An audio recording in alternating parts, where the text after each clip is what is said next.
This coaching website is losing clients before they even book a call.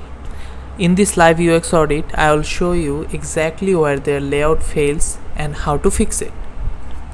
So right now, if someone wants to book a call with you, they can easily find a button for it.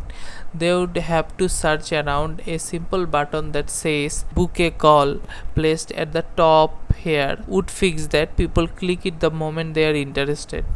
Also, I saw you wrote a book from drama to drive. That's amazing, and not many coaches have that.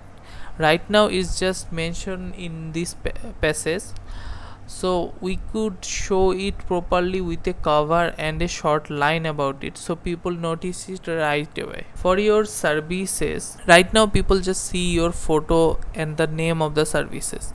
If we add a short line explaining what they will get out of it, people will understand why they should book and feel more confident doing it. Okay, so after that we can talk about the testimonial section, and these are really great.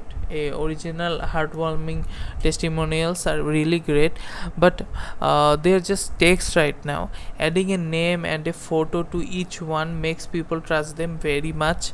Okay, it feels like real people talking, not just quotes on a page. So overall your website is already working very well, but these short changes with a design overhaul with some technical changes will make this a website what will work for you 24/7.